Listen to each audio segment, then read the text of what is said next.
Hello everyone, Evasion here, and welcome back to another video. In today's video, I wanted to share with you pretty much everything you need to know about rogue openers, opening rotations, how to deal damage, and I want to try to make this video as beginner friendly as possible so that, we're going to go slow. I'll show icons on the screen so it's easier to follow. If you find this content useful, be sure to like the video, subscribe for more, and let's hop into it.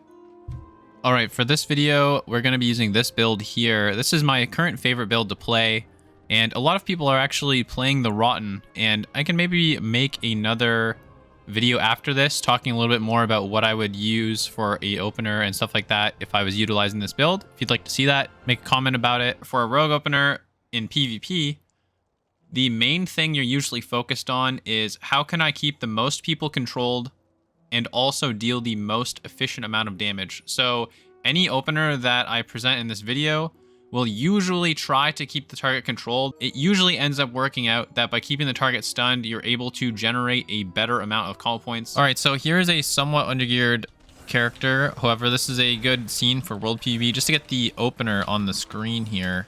Opener is probably one of the most greedy, but also most effective things you can do to keep the target stunned as well as deal a lot of damage. And it's actually incredibly simple.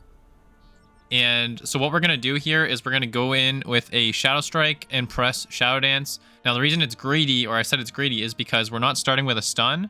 So we're leaving that 1 second gap where they can potentially stun us first. So you got to be really aware of what you're fighting. How good do you think the opponent is that they can actually stop you? But I go for this opener probably 8 times out of, 10. So here we're going to go for a Shadow Strike, press Dance for full call points. Then I'm going to use Kitty Shot. Then I'm going to use Echoing Reprimand to light up my blue call points. And that's going to land us on number 4 in this situation. So we're going to use Secret Technique with our Cold Blood so it auto crits. And then we're going to use a Shadow Strike, which happens to fill our call points here. We go for an Eviscerate. And had the target lived, we could go for a half cheap shot, and that would have hit another blue combo point for another 7-point eviscerate. And you'll see some of that in the openers going forward when I show some arena clips, because people have more HP, people are healing people, etc. Here's a clip with a little bit of nuance to it. Right here, I'm just applying Rupture to wait for the stun DRs to fall off this mage. And I pretty well go for the opener I just showed you guys, however, in a slightly different order due to how my call points ended up working out. Alright, so we're applying Rupture as a little bit of extra setup before stun DR falls off here. And we're going to go for Kidney Shot. So I get a Shadow Strike, we have full points. I go for a Kidney Shot. And then I press Dance, and I actually could have pressed Eviscerate here, but I go for an extra Shadow Strike, which is okay.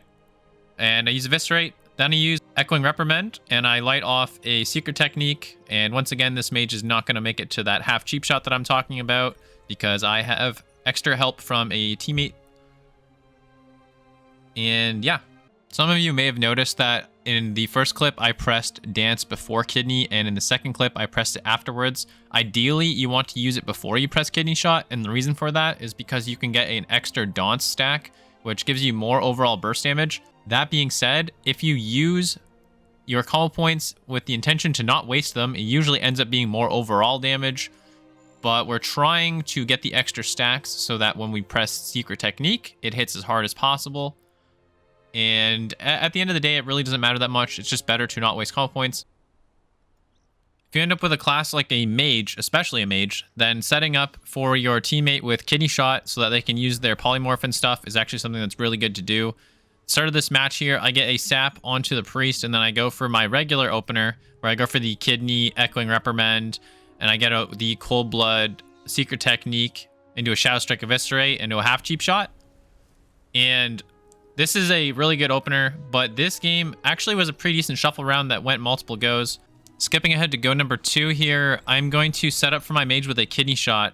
So we have Dance up, we get Kidney Shot, so we get the Daunt stack still. The stun DRs are coming off, so I kind of rushed it a little bit here, but it's going to be okay. So I go for a Shadow Strike into a cheap shot here. So I have full points. I'm going to dump that with Eviscerate.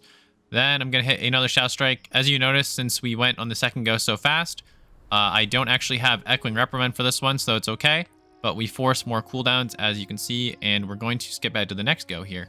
This one's a little rushed by me. I don't actually have a Dance charge for this, but I have Vanish. I'm going to trigger this trap almost on purpose. I vanish out of it. I go for a cheap shot on the hunter and a cheap shot onto the ret. If I had a dance charge right here, this would have been really good. We get some follow-up on the priest. And unfortunately, because I don't have dance, the paladin is able to move around a little bit more than we'd like. But I do have a fair amount of damage on him, so it's not that big a deal. And I get the divine shield out of the paladin. And then at the end, yeah, we were a little bit scuffed at the end. We got a little disorganized. The mage took matters into his own hands, and instead of going for the CC on the priest, he just straight up soloed him. So we got the round that way. And it's definitely a lot to take in. You might have to rewatch this part a few times. In general, we try to put out a stun for the mage or whichever caster you have. It's really good with a balanced druid, a warlock, lots of different classes. Priest can follow it up with fear. If you're playing something like RMP, you can get a lot more fancy with this, especially in organized threes. You can have both targets cheap shotted and one kidney. So kidney target will get sheeped or feared, and the other cheap shot target would get sheeped or feared. And then you follow up the main target with a second cheap shot. And it creates a window where there's about like a 7-second window usually where every single target is crowd controlled. And then between that time, you're kind of just waiting. But that kind of gets more into general arena strategy rather than an opener.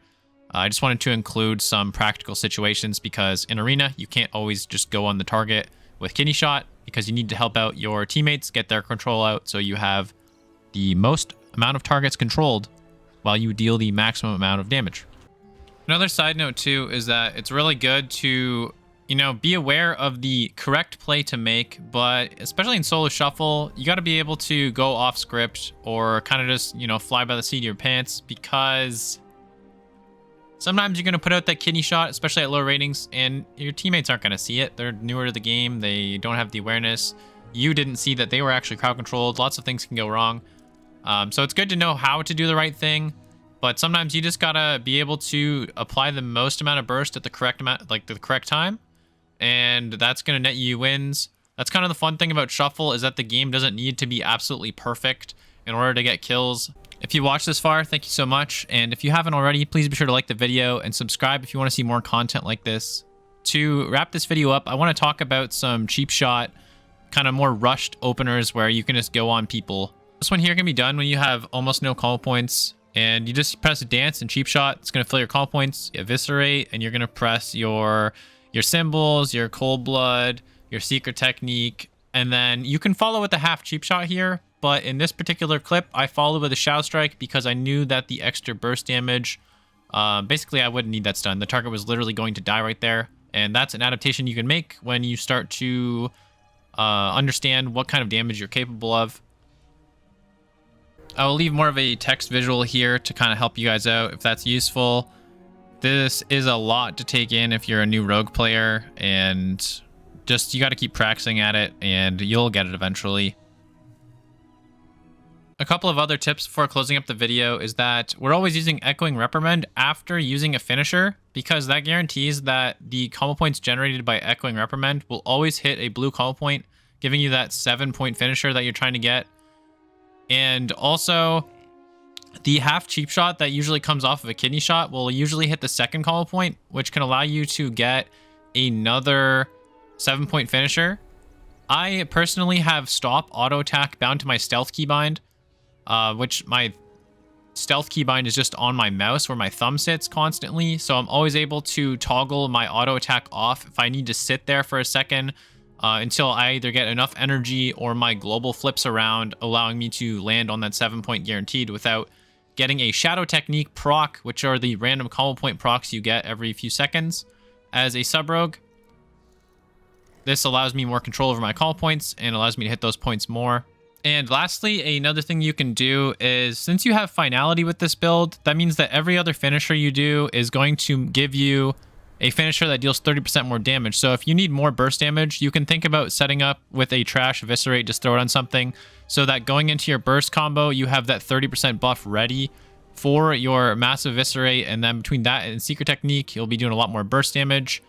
Also throwing around ruptures and setting up slice and dice while you are on stun DR and or just waiting to go for the kill can be a good way to get a couple extra 1,000 damage when you are going for that actual kill damage. Also, this is a bit less dealing actual damage and a little bit more of an arena kind of tip, but when you're between stun DR and you're trying to get dance charges back, make use of Shuriken Storm instead of hitting backstab. Shuriken Storm gives you a combo point per target you hit. Now, it doesn't affect pets in PvP, so you need to hit actual players, but if you're hitting an entire enemy 3's team, which is very possible sometimes, or at least 2 people, you're getting a lot more combo points than if you're just backstabbing for meaningless damage. Anyway, this video took me a while to make, so if you enjoyed this video, please be sure to like the video. I kind of want to do some regular commentaries of arena and solo shuffle stuff coming up, so stay tuned for that, and we'll see you in the next video. Thanks for watching.